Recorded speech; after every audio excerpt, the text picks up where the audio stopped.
नमस्कार दोस्तों, the council online platform पर आप सभी का स्वागत है। तो आज की वीडियो में आप बौद्ध धर्म की शेष बची हुई बातों को देखेंगे। इसके पहले की वीडियो में हमने महात्मा बुद्ध की जीवनी के विषय में बताया था। दूसरे वीडियो में महात्मा बुद्ध के द्वारा जो उपदेश दिए गए, उपदेश देने के पीछे क्या उद्देश्य था इसको देखा, उपदेश को देखा। फिर बौद्ध धर्म के प्रमुख सिद्धांतों को देखा और फिर बौद्ध धर्म की सफलता के कारणों को देखा। तो इन सभी चीजों की चर्चा हो गई है, आप देख चुके हैं। अब उसके आगे जो हमें देखना है कि बौद्ध धर्म को जो सफलता मिली, तो बौद्ध धर्म के सफलता के पीछे क्या कारण है इसको देखिए। बौद्ध धर्म की सफलता के कारण को देखिए। इसमें सबसे जो पहली बात, बौद्ध धर्म जो सफल रहा न केवल भारत में बल्कि विश्व के अनेक क्षेत्रों में बौद्ध धर्म का प्रचार प्रसार हुआ। तो बौद्ध धर्म की सफलता के पीछे जो पहली बात जो हम कहेंगे, जो पहला कारण है वह है जाति प्रथा का विरोध। जाति प्रथा का विरोध। हम देखते हैं कि बौद्ध धर्म अर्थात जो सामाजिक धार्मिक सुधार आंदोलन हुआ, उसके पहले भारतीय इतिहास में वैदिक काल को देखा। तो वैदिक काल में आप देखिए, उत्तर वैदिक काल की जब बात हमने की थी, तो उत्तर वैदिक काल में हमने कहा था कि जाति प्रथा की शुरुआत हो गई थी। अर्थात अब समाज का जो वर्ग विभाजन हो रहा था, उसका आधार गुण नहीं था, बल्कि अब कर्म नहीं था, बल्कि अब क्या था, जन्म हो गया था। गुण और कर्म नहीं बल्कि जन्म हो गया था। अर्थात अब जाति प्रथा की शुरुआत हो गई थी। और उसमें आपने देखा कि वैदिक काल की बात कर रहा हूं, उत्तर वैदिक काल की बात कर रहा हूं, कि समाज के ऊपर के दो वर्ग अर्थात ब्राह्मण और क्षत्रिय को विशेषाधिकार प्राप्त वर्ग कहा गया और वैश्य एवं शूद्र को विशेषाधिकार विहीन वर्ग कहा गया। इसका मतलब यह है कि उत्तर वैदिक काल में जाति प्रथा समाज में जड़ जमा चुकी थी और इस कारण से समाज के जो दो वर्ग थे जो अपने आप को वंचित कह रहे थे, उनके अंदर धीरे धीरे असंतोष था। वंचित वर्ग तो यद्यपि शूद्र को कहा जाता है। तीसरे वर्ग के रूप में हम वैश्य को देखेंगे जो मुख्य उत्पादक वर्ग था। तो ये जो मुख्य उत्पादक वर्ग है, चौथा जो वंचित वर्ग है, इन दोनों के अंदर धीरे धीरे असंतोष हो रहा था और यह असंतोष जो समाज में विषमता, इस असंतोष के फलस्वरूप क्या हो गया, सामाजिक समरसता में कमी आ रही थी। तो समाज में जो विषमता व्याप्त हो गई थी, इस विषमता को दूर करने के लिए महात्मा बुद्ध ने क्या किया कि जाति प्रथा का विरोध किया और सभी जाति के लोगों को कहा कि सभी जाति के लोग अष्टांगिक मार्ग का अनुसरण करके मोक्ष की प्राप्ति कर सकते हैं, निर्वाण की प्राप्ति कर सकते हैं।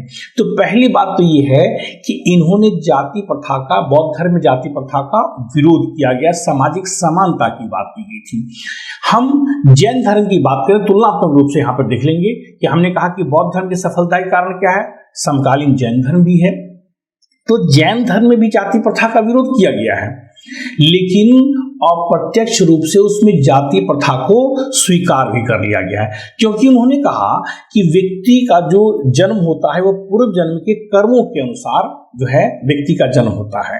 तो यहाँ पर जब उन्होंने कह दिया कि पूर्व जन्म के कर्म के सिद्धांत को मान लिया कि पूर्व जन्म के कर्म के अनुसार व्यक्ति का जन्म होता है, तो इसका मतलब अप्रत्यक्ष रूप से कहीं ना कहीं जाति प्रथा को स्वीकार कर लिया गया। तो हम कह सकते हैं कि पहली बात जो बौद्ध धर्म की सफलता जो फर्स्ट जो कारण बताए हैं कि इसमें जाति प्रथा का विरोध किया गया। ठीक है। दूसरी बात हम देखेंगे कि स्त्री के प्रति जो भेदभाव की नीति का पालन किया गया था उत्तर वैदिक काल में, उसको यहाँ पर बिल्कुल समाप्त होते हुए दिख रहा है। अर्थात बौद्ध धर्म में स्त्रियों के प्रति भेदभाव का विरोध किया गया। पहली बात। दूसरी बात यहाँ पर कि बौद्ध धर्म में स्त्रियों के प्रति भेदभाव का विरोध किया गया। आपने देखा कि उत्तर वैदिक काल में हमने कहा था कि कई जगहों पर, कई ग्रंथों में पुत्री के को दुख का कारण माना गया, पुत्री के जन्म पर शोक व्यक्त किया गया।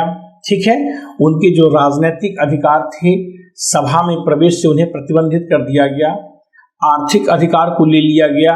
ठीक है, और सांस्कृतिक क्षेत्र में जो अधिकार था, उन्हें उपनयन संस्कार जो मिला हुआ था उसको ले लिया गया। बावजूद इसके कुछ सामाजिक और सांस्कृतिक दृष्टिकोण से उनकी स्थिति अच्छी थी, लेकिन कंपैरेटिवली पूर्व काल के तुलना में अगर हम बात करें तो उनकी स्थिति में गिरावट आई। तो स्त्रियों के प्रति जो भेदभाव हुआ, ठीक है, उस चीज को भी बौद्ध धर्म में दूर किया गया और स्त्रियों को भी संघ में शामिल होने की अनुमति महात्मा बुद्ध ने दे दिया।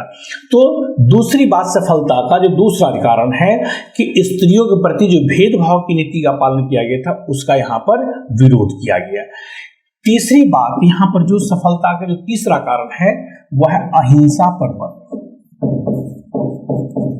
अहिंसा पर बल।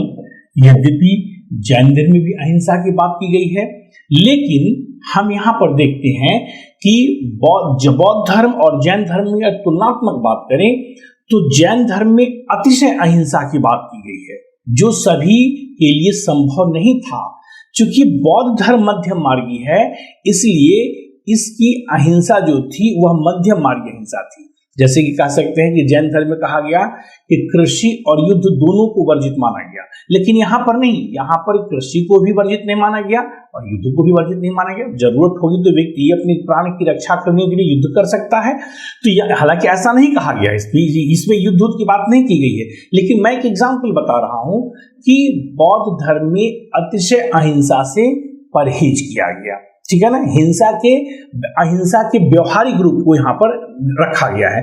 तो अतिशय अहिंसा से बचा गया और अहिंसा के व्यवहारिक स्वरूप पर बल दिया गया, इसलिए बौद्ध धर्म क्या हुआ, भारत में सफल रहा। तो बौद्ध धर्म के सफलता के पीछे हम कह सकते हैं कि ये 3 मुख्य रीजन था जिस कारण से भारत में बौद्ध धर्म का प्रचार प्रसार अधिक हुआ। तो ये आप देख रहे थे बौद्ध धर्म की सफलता के कारण। अब यहाँ पर आप देखिए कि बौद्ध धर्म के, अब देखिए पतन के कारण। अभी तक आपने देखा, हम बताए सफलता के क्या कारण थे, और अब देखिए पतन के क्या कारण थे। बौद्ध धर्म के पतन के कारण एक एक करके हम आगे बढ़ते हैं कि कैसे इस चीज में किन चीजों को आपको रखना है, कहाँ कहाँ किन किन बातों को रखना है। सब स्ट्रक्चर के थ्रू हम बता रहे हैं कि किस स्ट्रक्चर में किन बातों को अगर इस तरीके से आप दिमाग में बैठाएंगे तो भूलने की संभावना कम हो जाएगी। अब बौद्ध धर्म के पतन के कारण में अगर देखेंगे तो सबसे पहला कारण है बौद्ध संघ में विभाजन। जो बौद्ध संघ में जो विभाजन हुआ वह बौद्ध धर्म का संघ में विभाजन हुआ, वह बौद्ध धर्म के पतन का एक प्रमुख कारण था। अभी हम आगे बौद्ध संगीतियों को बताएंगे। तो बौद्ध संगीतियों में आप देखेंगे कि द्वितीय बौद्ध संगीति में बौद्ध संघ 2 भागों में बढ़ जाता है, स्थविर और महासांघी। तो एक विभाजन होता है द्वितीय बौद्ध संगीति में स्थविर और महासांघी के रूप में, और द्वितीय विभाजन होता है चतुर्थ बौद्ध संगीति में हीनयान और महायान के रूप में।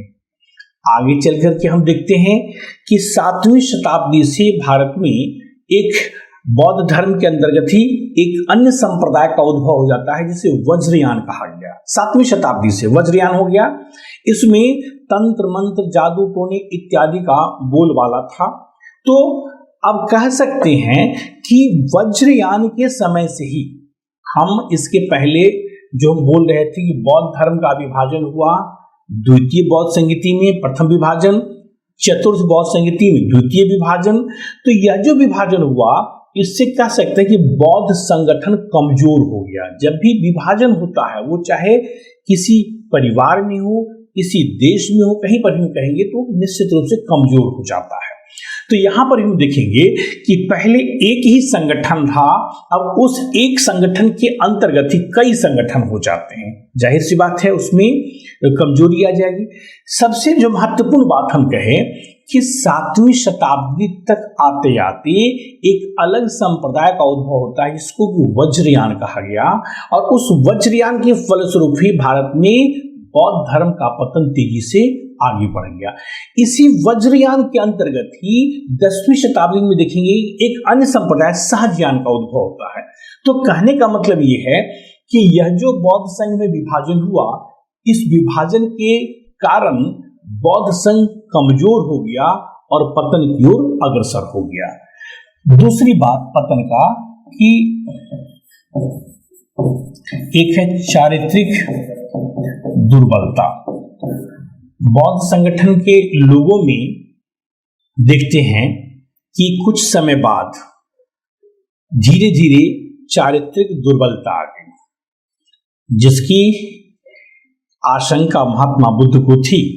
हमने पहले बौद्ध धर्म के पहले वीडियो में जब महात्मा बुद्ध की जीवनी को बता रहे थे तो हम बताए थे आपको कि उनके प्रिय शिष्य आनंद ने जब महात्मा बुद्ध से संगठन में स्त्रियों को शामिल करने के लिए आग्रह किया था, निवेदन किया था, तो महात्मा बुद्ध ने आनंद से कहा कि आनंद, तुम कह रहे हो तो मैं तुम्हारी बात मान ले रहा हूं, लेकिन यह समझ लेना कि जो बौद्ध संघ जिसकी आयु 1000 वर्ष होनी चाहिए थी, अब उसकी आयु 500 वर्ष होगी।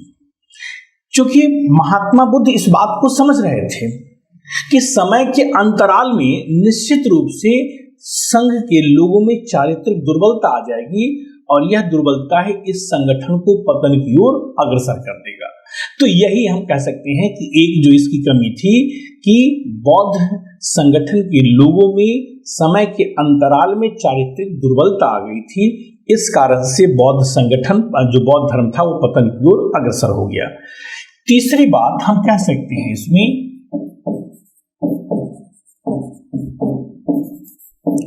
हिंदू धर्म की कुरीतियां।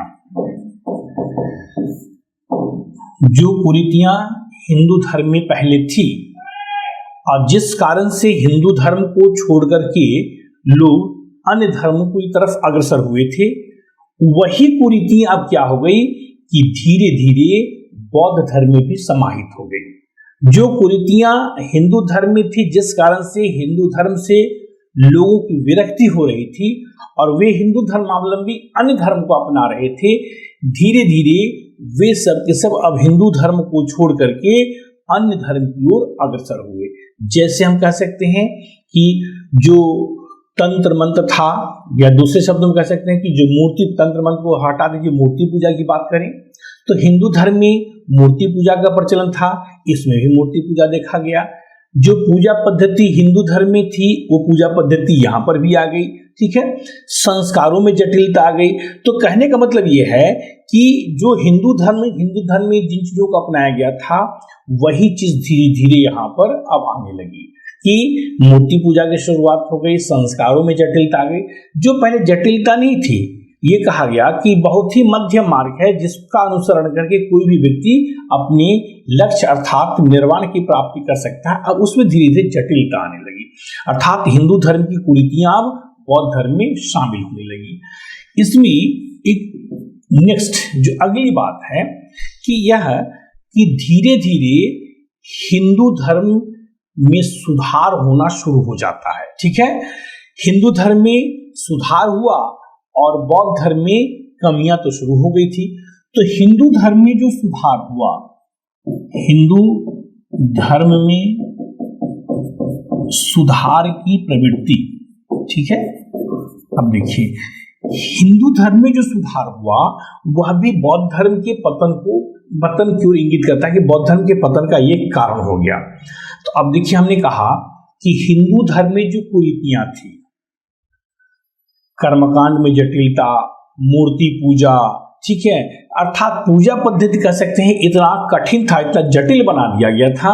इस कारण से लोग हिंदू धर्म को छोड़ करके एक सरल और सिंपल धर्म जिसमें व्यक्ति स्वयं के, जिसमें न तो कोई पुरोहित वर्ग की आवश्यकता थी, नहीं तो कर्मकांड की आवश्यकता थी, ऐसे धर्म की ओर अग्रसर हुए और लोगों ने बौद्ध धर्म को अपनाना शुरू कर दिया। लेकिन हमने कहा कि समय के अंतराल में धीरे धीरे जो कमियां हिंदू धर्म में थी वही कमियां बौद्ध धर्म में समाहित होना शुरू हो जाता है।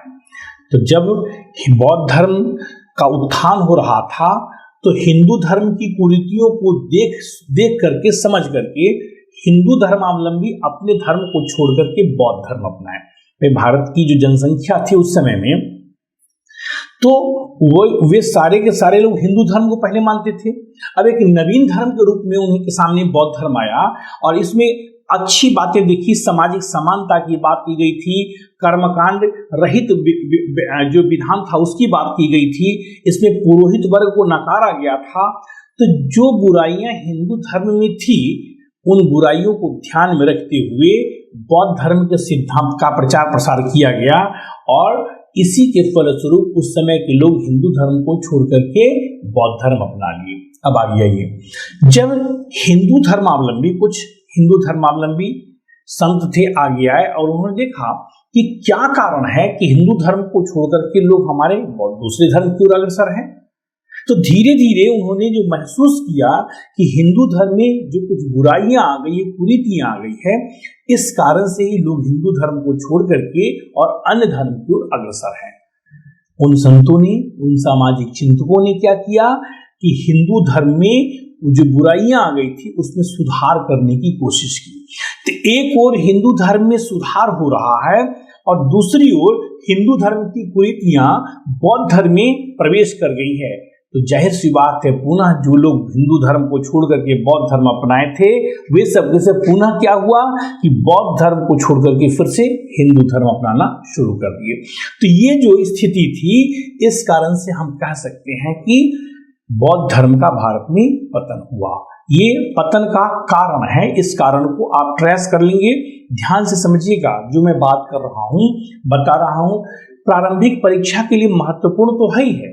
ये प्रारंभिक परीक्षा में प्रश्न आ जाएगा कि बौद्ध धर्म के पतन के कारण थे हैं, दिए गए कूट में से सही उत्तर का चयन करें। एक दे देगा बौद्ध संघ में विभाजन, दूसरे दे देगा बौद्ध संघ में चारित्रिक दुर्बलता का होना, तीसरी बात दे देगा हिंदू धर्म की कुरीतियों के कारण, और चौथा दे देगा हिंदू धर्म में सुधार की प्रवृत्ति। ठीक है, अब दे देगा 1 2 सही है, 2 3 सही है, 1 2 3 सही, 1 2 3 4 उपरोक्त सभी सही है। तो इस तरीके से यहाँ पर प्रश्न पूछे जाएंगे। साथ ही साथ हमने कहा है कि यह कल्चरल पार्ट है, इसलिए मुख्य परीक्षा में भी यहाँ से प्रश्न बनेंगे, उसको भी ध्यान रखना है। हमने कहा कि सामाजिक क्षेत्र में या बौद्ध धर्म के योगदान की बात की थी, बौद्ध धर्म के सफलता के कारण की बात किया था, बौद्ध धर्म का क्या भारत के लिए योगदान रहा इसकी बात की थी। ठीक है, बौद्ध धर्म के पतन की बात किया हूं। ये सारे के सारे जो प्रश्न हैं ये मुख्य परीक्षा के लिए भी इंपॉर्टेंट है। तो यह टॉपिक जितना प्रारंभिक परीक्षा के लिए इंपॉर्टेंट है उतने ही मुख्य परीक्षा के लिए भी इंपॉर्टेंट है। इसलिए ध्यान से इस वीडियो को देखिएगा, समझिएगा, निश्चित रूप से आपको लाभ होगा, तनिक भी इसमें कोई शक शुबा नहीं है। अब आइए, ये तो बौद्ध धर्म की जो मुख्य बातें थी उसको आपने देख लिया।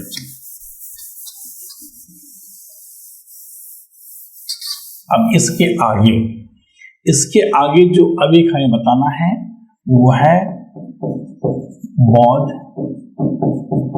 संगीति। एक जो बताना है बौद्ध संगीति है, इसके माध्यम से कई चीजों को आप देख लेंगे।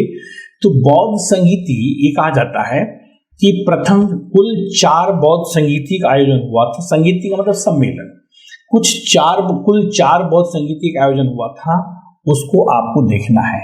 नंबर 1, प्रथम बौद्ध संगीति का आयोजन महात्मा बुद्ध की मृत्यु के तुरंत बाद, अर्थात महात्मा बुद्ध की मृत्यु कब हुई है? 483 बीसी में, 483 ईसा पूर्व में। ठीक है, 483 ईसा पूर्व में प्रथम बौद्ध संगीति का आयोजन हुआ था।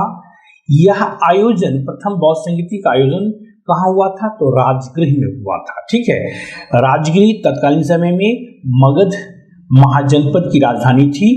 तो उस समय प्रथम बौद्ध संगीति का आयोजन महात्मा बुद्ध की मृत्यु के तुरंत बाद राजगृह में हुआ। अर्थात उस समय उद्देश्य ये था कि महात्मा बुद्ध की जब मृत्यु हो जाती है तो उसमें उसका उद्देश्य ये था सम्मेलन का कि तुरंत सम्मेलन बुला करके और उनके उपदेश जो उन्होंने प्रवचन दिया, उपदेश दिया, उसका संकलन किया जाए ताकि हम लोगों को आगे उसका मार्गदर्शन मिलता रहे।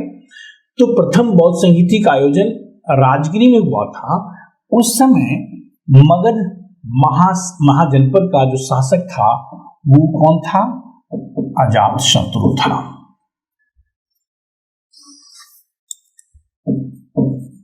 अजातशत्रु था। मगध महाजनपद का शासक अजातशत्रु था, हर्यवंश का था। ठीक है, और इसकी जो अध्यक्षता है वो महाकश्यप ने की थी। इसकी अध्यक्षता किसने किया है? महाकश्यप ने किया है। अब देखिए इस प्रथम बौद्ध संगीति का जो आयोजन हुआ 483 ईसा पूर्व में राजगृह में हुआ था। इस बौद्ध संगीति के समय में मगध का शासक अजातशत्रु था। इस बौद्ध संगीति की अध्यक्षता महाकश्यप ने किया। और लास्ट में देखेंगे इस बौद्ध संगीति की उपलब्धि क्या थी। इस बौद्ध संगीति में बौद्ध धर्म के जो मुख्य ग्रंथ है जिसको त्रिपिटक कहा जाता है।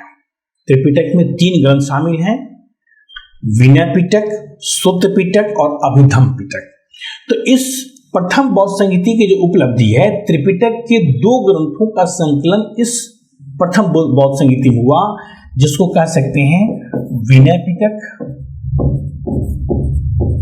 और दूसरा है सुत्त पिटक। विनय पिटक एवं सुत्त पिटक, इन 2 बौद्ध ग्रंथों का, त्रिपिटक के 2 बौद्ध ग्रंथों का संकलन होता है।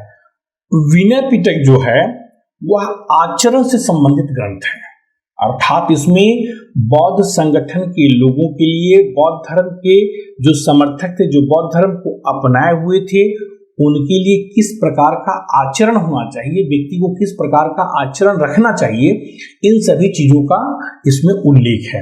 अर्थात आचरण पर विशेष बल दिया गया है कि अगर हम, चूंकि बौद्ध धर्म मध्यम मार्गी है, तो मध्यम मार्गी में आचरण की शुद्धता तो होनी चाहिए ना, तो आचरण की शुद्धता पर इसमें विशेष रूप से बल दिया गया है। सुत्त पिटक में महात्मा बुद्ध के उपदेशों का संकलन किया गया है। महात्मा बुद्ध ने जो उपदेश दिए थे, जो समाज के लोगों को संदेश दिए थे, उन सभी चीजों का उल्लेख जो है वह इसमें है सुत्त पिटक में। यह सबसे विस्तृत और महत्वपूर्ण ग्रंथ माना जाता है। सुत्त पिटक में कहा जाता है कि यह सबसे विस्तृत भी ग्रंथ है और सबसे महत्वपूर्ण भी ग्रंथ है। ठीक है ना, कि चूंकि इसमें महात्मा बुद्ध ने जो भी उपदेश दिए हैं उन सभी चीजों का संकलन इसमें कर दिया गया है। सुत्त पिटक चूंकि सबसे विस्तृत और महत्वपूर्ण है, तो सुत्त पिटक को 5 भागों में बांटा गया है। दीघ निकाय, ठीक है, मध्यम निकाय, ये देखिए सुत्त पिटक को 5 भागों में बांटा गया। जरा इसको देख लीजिए।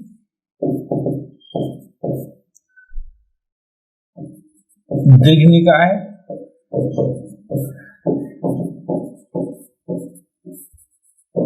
मध्यम निकाय, एक एक करके देखिए। हमने कहा कि सुत्त पिटक को 5 भागों में बांटा गया। यह है 5 भाग। सुत्त पिटक को 5 भागों में बांटा गया। दीर्घ निकाय या दीघ निकाय जो भी कहिए, मध्यम निकाय,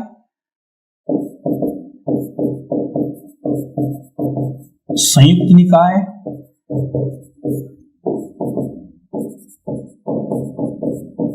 अंगुत्तर,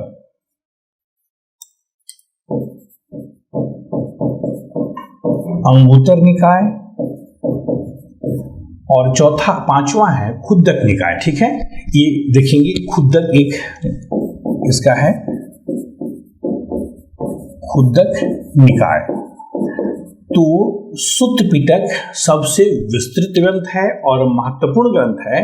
इस सुत्त पिटक को 5 भागों में, ठीक है, सरलीकरण रूप किया गया, इसको 5 भागों में बांट दिया गया, ठीक है। दीर्घ निकाय में कहा गया कि महात्मा बुद्ध के लंबे उपदेशों का संकलन है, दीर्घ निकाय में। मध्यम निकाय में कहा गया कि इसमें छोटे छोटे उपदेश, ठीक है, जो छोटे छोटे उपदेश दिए हैं उसका संकलन मध्यम निकाय में है, ठीक है। संयुक्त निकाय में महात्मा बुद्ध ने संयुक्त घोषणा, ये कह सकते हैं महात्मा बुद्ध के संयुक्त घोषणा पत्र है कि वो सभी लोगों के लिए क्या कहना चाह रहे हैं, तो संयुक्त घोषणा पत्र ये इसमें है, संयुक्त निकाय में है। उसके बाद अंगुत्तर निकाय में कहते हैं, कह सकते हैं कि 2000 महात्मा बुद्ध के 2000 से अधिक, ठीक है, 2000 से अधिक जो है कथनों का संग्रह है इसमें, जो महात्मा बुद्ध ने जो लोगों को समझाया है, छोटे छोटे शब्दों में, छोटी छोटी लाइनों में अपनी बात जो कही है, तो इस अंगुत्तर निकाय में 2000 से अधिक कथनों का इसमें संकलन किया गया है। और खुद्दक निकाय कह सकते हैं कि गद्य की जो है, इस समय गद्य की स्फुट रचना है, ये खुद्दक निकाय गद्य की स्फुट रचना है। तो इस तरीके से हम कह सकते हैं कि विनय पिटक सबसे एक महत्वपूर्ण और विस्तृत ग्रंथ विनय पिटक है त्रिपिटक का, और विनय पिटक को 5 भागों में बांटा गया है, उसके 5 ही ग्रंथ हैं। ये इसको आपने देखा। तो अब ये देखिए, अब आइए द्वितीय बौद्ध संगीति का आयोजन।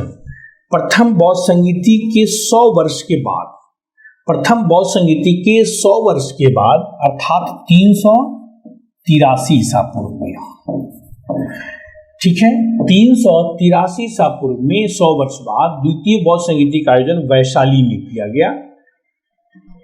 वैशाली आप समझ रहे हैं कि वैशाली जो है उत्तरी बिहार में है, और अभी जब आगे महाजनपद की चर्चा करेंगे तो उसमें महाजनपद में जो वैशाली है, ठीक है, जो वहां पर 8 कुलों का एक संघ था उत्तरी बिहार में, ठीक है, उस वज्जी संघ की राजधानी वैशाली में थी। तो वैशाली में द्वितीय बौद्ध संगीति का आयोजन होता है। उस समय मगध का शासक जो है वो कालाशोक है, मगध का शासक जो है कालाशोक है, और इस द्वितीय बौद्ध संगीति की जो अध्यक्षता किया है, ठीक है ना, वह किया है सब्बाकामी। द्वितीय बौद्ध संगीति की अध्यक्षता सब्बाकामी ने किया है। तो एक एक करके हम आगे चल के बढ़ते चलते हैं, देखते चलते हैं कि किसमें हमारे बताने का मतलब ये नहीं कि ये फैक्ट बताऊं, क्योंकि बहुत सारे ऐसे स्टूडेंट होंगे जिनको ये सामान्य बातें लग रही होगी, सामान्य बात भी है, लेकिन इसके बताने के पीछे जो मूल मकसद है कि किस संगीति में क्या हुआ, उस संगीति की उपलब्धता क्या रही, क्या उपलब्धि रही, इस पर हम बात करते हैं। मुख्य बात यह है।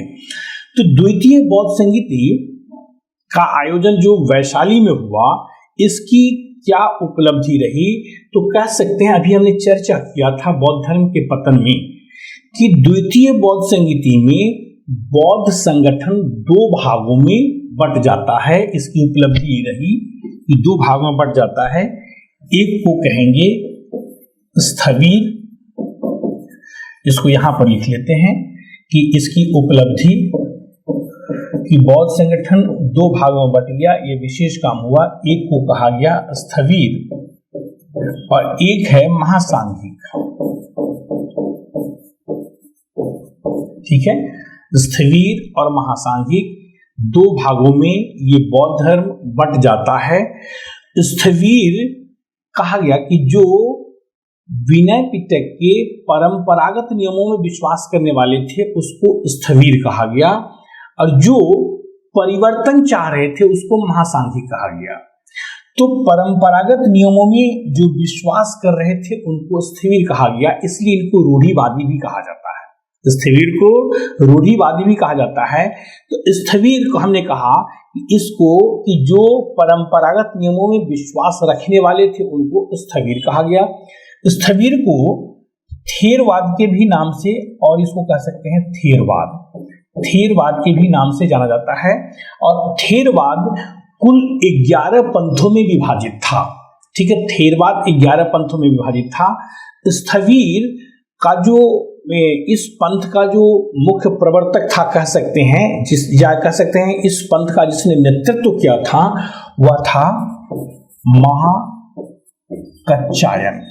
ठीक है, महाकच्चायन था।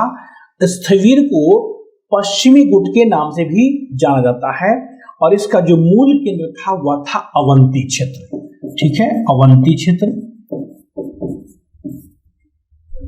अवंती जिसकी राजधानी उज्जैनी में थी। आगे महाजनपद की हम बात करेंगे तो बताएंगे कि यह उज्जैनी का क्षेत्र है, अवंती का क्षेत्र। तो स्थविर जो परंपरागत नियमों में कोई परिवर्तन नहीं चाहते थे, परंपरागत नियमों के आधार पर काम करना चाहते थे, उनको स्थविर कहा गया। ठीक है, जो विनय पिटक के जो मूल नियम थे उस पर जो काम करना चाहते थे उसको ये कहा गया, स्थविर कहा गया। और जो परिवर्तन चाहते थे उनको महासांघी कहा गया। इसलिए स्थविर को हमने कहा कि इनको इसलिए रूढ़िवादी भी कहा जाता है। तो यहाँ पर आप देख लिए कि इसमें स्थविर में क्या है और महासांघिक में क्या है। तो इसमें कहा गया स्थविर में, चूंकि परिवर्तन नहीं चाह रहे हैं, कि बुद्धत्व की प्राप्ति सबके लिए संभव नहीं है। बुद्धत्व की प्राप्ति सबको नहीं हो सकती है, इसीलिए हमने कहा कि इनको रूढ़िवादी कहा गया। ये परिवर्तन नहीं चाह रहे हैं। ठीक है ना। तो अब इसके आगे हम दूसरी बात करते हैं कि दूसरा हो गया महासांघिक, अर्थात जो विनय पिटक के नियमों में परिवर्तन चाहते थे उनको महासांघिक कहा गया। और इनकी जो सोच थी, इनका जो कहना था कि बुद्धत्व की प्राप्ति सभी व्यक्ति के लिए संभव है। ठीक है, एक कहता है बुद्धत्व की प्राप्ति सभी के लिए संभव नहीं है, दूसरा कहता है बुद्धत्व की प्राप्ति सभी के लिए संभव है। इसे आचार्यवाद के नाम से भी जाना जाता है। महासांघिक को आचार्यवाद के भी नाम से भी जाना जाता है। आचार्यवाद के नाम से भी महासांघिक को जाना जाता है। इसका जो नेतृत्व है वो महाकश्यप ने किया था। इसका नेतृत्व महाकच्चायन ने किया था। इसका नेतृत्व महाकश्यप ने किया था। इस जो महासांघिक है इसको पूर्वी गुट के नाम से भी, स्थविर को पश्चिमी गुट और महासांघिक को पूर्वी गुट के नाम से भी जाना जाता है। अर्थात इसका जो मुख्य केंद्र था वह वज्जी का क्षेत्र था। ठीक है, वज्जी क्षेत्र इसका मुख्य केंद्र था।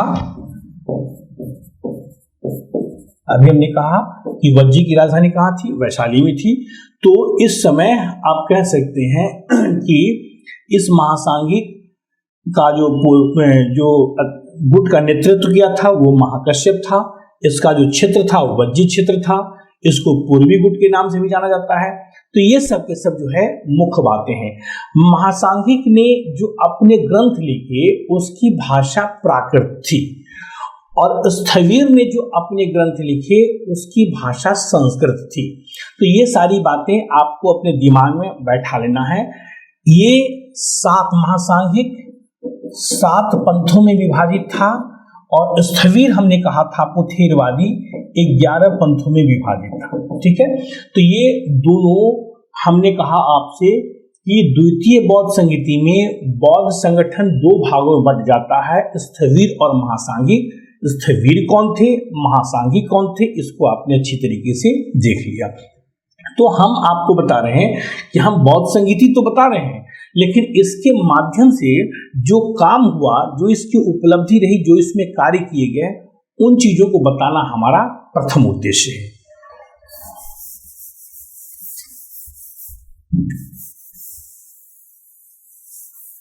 अब आइए तृतीय बौद्ध संगीति। तृतीय बौद्ध संगीति का आयोजन कहा जाता है कि अशोक के काल में हुआ था। मौर्य शासक अशोक था। 251 या 247 दोनों मिलता है। इसका जो काल है 251 या 247 ईसा पूर्व। ठीक है, इस तृतीय बौद्ध संगीति का आयोजन पाटलिपुत्र में हुआ था। तृतीय बौद्ध संगीति का आयोजन पाटलिपुत्र में हुआ था और इस समय जो मौर्य सम्राट था वह अशोक था। ठीक है, मौर्य शासक अशोक था, अशोक के काल में हुआ और इस संगीति की अध्यक्षता मोगलीपुत्र तिस ने किया था। मोगलीपुत्र तिस ने इस बौद्ध संगीति की अध्यक्षता किया था। इस तृतीय बौद्ध संगीति की जो महत्वपूर्ण बात है, महत्वपूर्ण उपलब्धि है कि त्रिपिटक के तीसरे ग्रंथ अभिधम्म पिटक जिसको कहते हैं, ठीक है, त्रिपिटक के 3 ग्रंथ अभिधम्म पिटक कहते हैं, तो अभिधम्म पिटक की इसमें रचना हुई। इस तृतीय बौद्ध संगीति की जो उपलब्धि है इसमें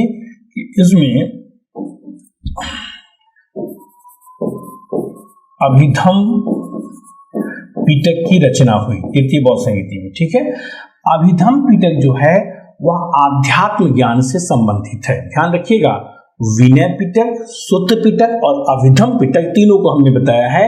तो अभिधम्म पिटक जो है आध्यात्म, इसमें आध्यात्मिक बातों का उल्लेख है, आध्यात्म ज्ञान से संबंधित है। तो ये आप देख रहे थे कि अभी तक हमने आपको बताया कि द्वितीय बौद्ध संगीति और उसके बाद इस तृतीय बौद्ध संगीति के विषय में हम आपको बताए। अब देखिए चतुर्थ बौद्ध संगीति। तो चतुर्थ बौद्ध संगीति में हम कह सकते हैं कि चतुर्थ बौद्ध संगीति का जो आयोजन हुआ है वह प्रथम शताब्दी ईस्वी में इसका आयोजन हुआ। प्रथम शताब्दी ईस्वी में कश्मीर में इसका आयोजन हुआ है। प्रथम शताब्दी ईस्वी में आप ये देखिए, प्रथम शताब्दी ईस्वी में इसका आयोजन हुआ है और इसका आयोजन जो होता है वो कश्मीर में होता है। इसका आयोजन कहाँ होता है? कश्मीर में होता है। और इस समय जो शासक है, भारत में जो शासन कर रहा है वह है कनिष्क। आगे चल करके इन शासकों के विषय में आप देखेंगे कनिष्क कौन था, किस वंश से संबंधित था। तो इस समय शासक कनिष्क है और इस चतुर्थ बौद्ध संगीति की जो अध्यक्षता किया है वह है वसुमित्र। इसकी अध्यक्षता किसने किया है? वसुमित्र ने किया है।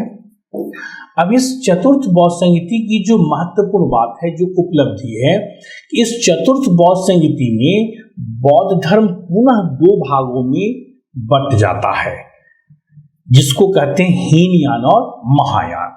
तो चतुर्थ बौद्ध संगीति में बौद्ध संगठन, बौद्ध धर्म 2 भागों में बंट जाता है, हीनयान और महायान।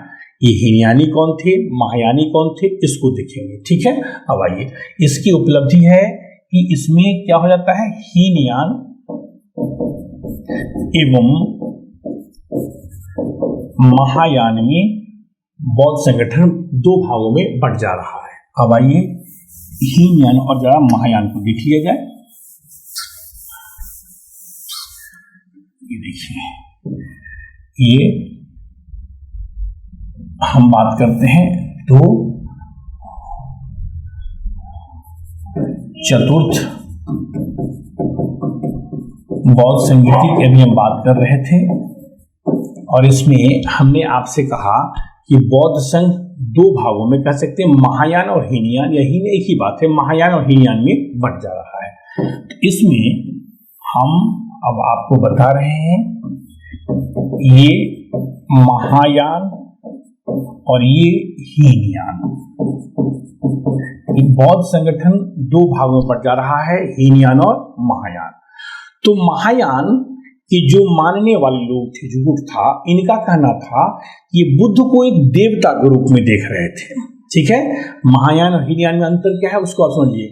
महायानी बुद्ध को एक देवता के रूप में देख रहे थे, तो हीनयानी कहना था कि नहीं, बुद्ध एक देवता नहीं है बल्कि बुद्ध एक महापुरुष है, हमारे में से ही एक महापुरुष हैं, इसलिए दोनों में पहला मतभेद ये है। महायान क्या है कि महायानी मूर्ति पूजा के समर्थक थे, अर्थात मूर्ति पूजा में विश्वास करते थे। महायानी मूर्ति पूजा में विश्वास करते थे, लेकिन हीनयानी क्या था कि मूर्ति पूजा का विरोध कर रहे थे, मूर्ति पूजा के विरोधी थे। दूसरी बात हो गई दोनों में अंतर का। तीसरी बात कि महायानी समग्र मानव जाति के उत्थान के लिए, विकास के लिए, कल्याण के लिए कार्य करना चाहते थे। इनके अनुसार समग्र मानव जाति का कल्याण होना चाहिए। लेकिन हीनयानी क्या है महायानी समग्रता में बात कर रहे हैं कि समग्र मानव जाति कल्याण हो, लेकिन हीनयानी कहना था कि प्रत्येक व्यक्ति को अपने लिए, अपने कल्याण के लिए, अपने मोक्ष के लिए प्रयास करना चाहिए। यहाँ पर है कि समग्र मानव जाति के मोक्ष के लिए, निर्वाण के लिए प्रयासरत रहना चाहिए, यहाँ पर कहा गया है। और यहाँ पर क्या है, सिर्फ अपने लिए करना चाहिए। तो कह सकते हैं कि महायानी में उदारता है और हीनयानी में रूढ़िवादिता है। ठीक है, तो ये महायान और हीनयान में आप अंतर को देख रहे थे। ये मुख्य अंतर इन दोनों में था कि हीनयानी किस चीज में विश्वास करते थे और महायानी किस चीज में विश्वास करते थे। आगे चलकर के देखा गया कि महायान और हीनयान भी पुनः दो भागों में बंट जा रहा है। ठीक है, तो महायान का जो विभाजन हुआ उसको एक कहा गया विज्ञानवाद और एक शून्यवाद। महायान भी दो गुटों में बंट जाता है, महायानी बंट जाते हैं। एक को कहा गया, ठीक है, विज्ञानवाद और दूसरा है ये शून्यवाद। महायानी दो गुटों में बंटते हैं, विज्ञानवाद और शून्यवाद। विज्ञानवाद को योगाचार भी कहा जाता है, ठीक है ना। इस विज्ञानवाद के जो समर्थक हैं मैत्रेयनाथ, वसुबंधु, स्थिरमती, ठीक है, डिंगनाग, ठीक है, ये सब जो है ये विज्ञानवाद के समर्थक है। ठीक है, तो विज्ञानवाद के समर्थक में आपने देखा है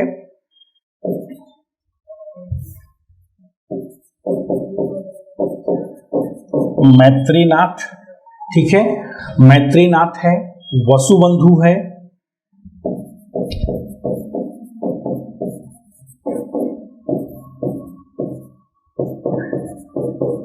डिंगनाग है, स्थिरमती है, ठीक है, धर्मकीर्ति है। ये सब के सब विज्ञानवाद के समर्थक हैं। विज्ञानवाद का कहना है कि बाह्य जगत कुछ और नहीं है, बाह्य जगत जो है वो चेतना की अभिव्यक्ति है। मतलब हमारे अंदर जो चेतना है, कॉन्शियसनेस की बात किया है, तो बाह्य जगत कुछ और नहीं है बल्कि चेतना की अभिव्यक्ति है। तो ध्यान में, इसके आगे बहुत कुछ नहीं जाना, नहीं तो फिर वो फिलॉसफी की बात हो जाएगी। हमें यहाँ पर जो बताना है, जो परीक्षा में पूछा जाएगा कि विज्ञानवादी किस चीज में विश्वास रखते थे, इसको देखना है। और दूसरा कि विज्ञानवाद के समर्थक कौन थे, इसके प्रवर्तक कौन थे। शून्यवाद, ठीक है, शून्यवाद के जो समर्थक हैं, जो प्रवर्तक है, उसको नागार्जुन कहा जाता है। ठीक है, शून्यवाद को माध्यमिक रूप में भी जाना जाता है, इसको योगाचार भी कहते हैं, इसको माध्यमिक भी कहते हैं, और इसको हमने कहा था कि योगाचार भी कहते हैं। तो शून्यवाद के समर्थक नागार्जुन है। नागार्जुन की कई प्रज्ञा पारमिता शास्त्र और कई ग्रंथ नागार्जुन ने लिखा है। ये शून्यवाद के समर्थक है नागार्जुन। नागार्जुन के साथ साथ चंद्रकीर्ति है, शांतिदेव है, ये सब के सब शून्यवाद के समर्थक है। चंद्रकीर्ति, शांतिदेव, शांतरक्षित, ये सब के सब शून्यवाद के समर्थक है। तो इनका नाम आप जरा सा दिमाग में बैठा रखिएगा कि कौन विद्वान किस मत के समर्थक है।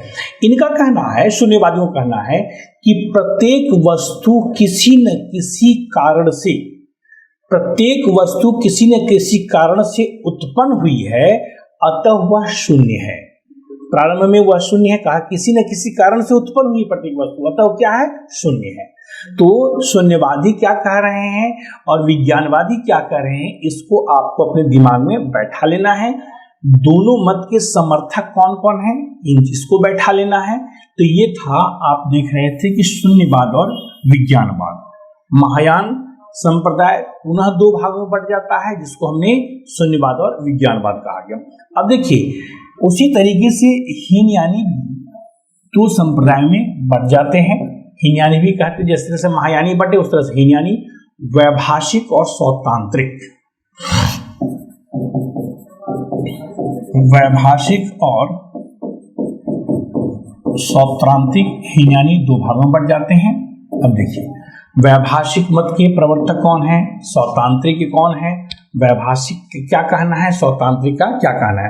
वैभाषिक मत के समर्थक हैं धर्मत्राथ, घोषक वसुमित्र,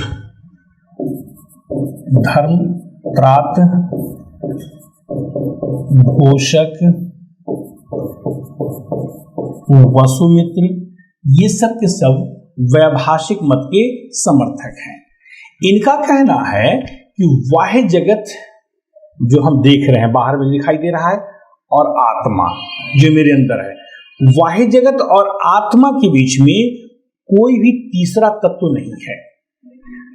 हम सीधे बाह्य जगत का प्रत्यक्ष कर रहे हैं, देख रहे हैं, बीच में कोई भी तीसरा प्रत्यय नहीं है, कोई भी तीसरा चीज नहीं है।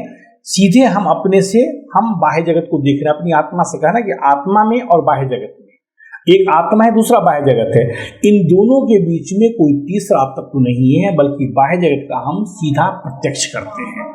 ये कहना है किस मत का? वैभाषिक मत का। उसी तरीके से सौत्रांतिक मत के समर्थक जो मूल जिसमें है वो है कुमारलाभ।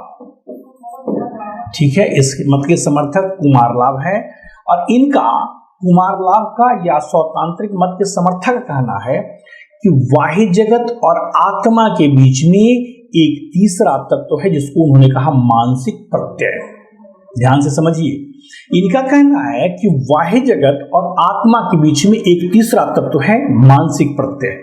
इन कहते हैं, कुमारलाभ का कहना है कि अगर हम किसी चीज को देखते हैं, जैसे सपोज कीजिए सामने एक पंखा है, तो हम पंखे को देखें तो इसका मतलब यह है कि पंखा को देखते ही पहले एक पंखे की आकृति मेरे दिमाग में बन गई, पंखे की आकृति बन गई, और उस आकृति से ही हम उस पंखे को देख रहे हैं, अर्थात दिमाग में मेरे मस्तिष्क में एक प्रत्यय बन गया पंखे की, और तब हम उस बाह्य जगत की चीजों को देख रहे हैं।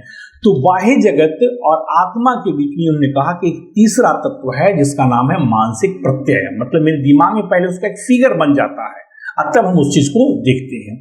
तो कहने का मतलब ये है कि आपको सिर्फ यहाँ पर हम इसलिए बता दिए कि सौत्रांतिक मत के समर्थक को क्या कहना क्या था, परीक्षा में पूछा जाएगा तो यहाँ से प्रश्न पूछा जाएगा। वैभाषिक मत के अनुसार क्या है कि बाह्य जगत और आत्मा के बीच में कोई तीसरा तत्व है, बाह्य जगत एवं आत्मा के बीच में कोई तीसरा तत्व नहीं है, बाह्य जगत आत्मा की प्रकृति, कुछ भी इस तरह से पूछ दे देगा तो आपको उस समय उत्तर देने में दिक्कत नहीं होनी चाहिए। किस मत के कौन समर्थक हैं, कौन बौद्ध धर्मावलंबी समर्थक हैं, इस चीज को हमने आपको बताया। तो आशा करते हैं कि यह टॉपिक अपने संपूर्णता को लिए हुए है, और भविष्य में यहाँ से निश्चित रूप से प्रश्न पूछे जाएंगे।